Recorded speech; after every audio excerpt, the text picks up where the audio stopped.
आपण थेट जाणार आहोत।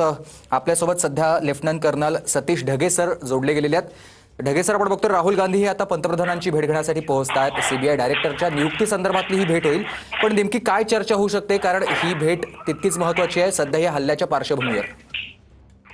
नक्कीच खरं म्हटलं तर सीबीआय डायरेक्टच्या नियुक्तीशी संबंधित ही बैठक त्या ठिकाणी आहे आणि आपल्याला माहिती आहे की त्रिस्तरीय अशा प्रकारची समिती असते, त्याचे अध्यक्ष प्रधानमंत्री असतात, लीडर ऑफ अपोजिशन पार्टी विरोधी पक्षनेते हे त्याचे मेंबर असतात आणि तिसरे जे आहेत ते चीफ जस्टिस ऑफ इंडिया किंवा त्यांचे रिप्रेझेंटेटिव्ह त्या ठिकाणी असतात। तर या तिघांच्या समितीमधून सीबीआय डायरेक्टरची त्या ठिकाणी निवड होते आणि सेंट्रल व्हिजिलन्स कमिशन ऍक्ट 2003 जो आहे त्याच्यानुसार सीबीआय डायरेक्टरची जी आहे फिक्स टेन्युअर 2 वर्षाचा आहे, त्या अनुषंगाने ही बैठक आहे।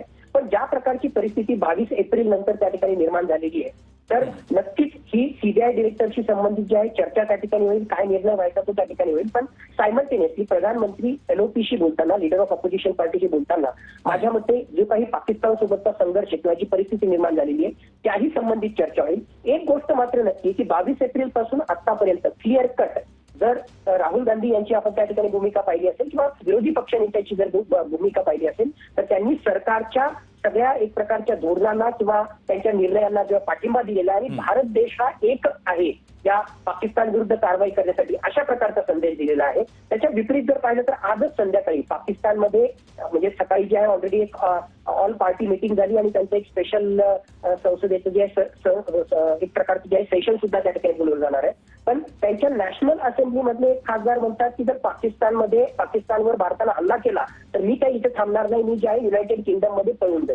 म्हणजे एक प्रकारे तिथलं राजकीय नेतृत्व किंवा तिथल्या लष्करी नेतृत्वावर किती अविश्वास आहे, किती त्यांच्यामध्ये जे आहेत मतभेद आहेत, हे या उदाहरणावरून लक्षात येतं। तर दुसऱ्या बाजूला आपल्याकडे जे आहे एक संघ अशा प्रकारचा भारत आहे आणि ज्यावेळेस दहशतवादाचा प्रश्न आहे त्याच्या विरुद्ध आम्ही एकत्र आहोत अशा प्रकारचा मेसेज बाहेर जातोय। खरं आहे की काँग्रेस पार्टीमधले काही जणांनी किंवा विरोधी पक्षामधल्या काही जणांनी जे आहे वेगवेगळ्या प्रकारची विधानं केलेली आहेत, पण एक देश म्हणून आपण एकसंध आहोत दहशतवादाच्या विरुद्ध लढण्यासाठी। विरुद्ध पाकिस्तानमध्ये जे आहे गटतटाचं वातावरण आहे आणि एक प्रकारची संभ्रमाची परिस्थिती आहे। हे दोन पिक्चर आपल्याला त्या ठिकाणी पाहायला स्पष्टपणे दिसतात।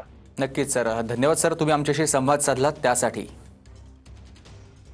तर आपण ही दृश्य बघतोय, पंतप्रधान नरेंद्र मोदी यांची भेट घेण्यासाठी आता राहुल गांधी हे दाखल झालेले आहेत। रशियानं देखील आज भारताला पाठिंबा दिलेला आहे। पंतप्रधान नरेंद्र मोदी यांना व्लादिमीर पुतीन यांचा फोन आला आणि त्यांनी आपण भारताच्या सोबत असल्याचं सांगितलंय।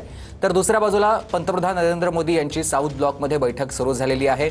या बैठकीमध्ये सध्या संरक्षण विषयक सल्लागार, त्याचबरोबर अजित डोवाल आणि इतर सगळे वरिष्ठ अधिकारी देखील या बैठकीत उपस्थित आहेत। तर दुसऱ्या बाजूला सीबीआय डायरेक्टरच्या नियुक्ती संदर्भातल्या या बैठकीसाठी राहुल गांधी हे देखील पीएमओ कार्यालयामध्ये पोहोचलेले आपण बघतोय। या बैठकीला देखील आता सुरुवात होते।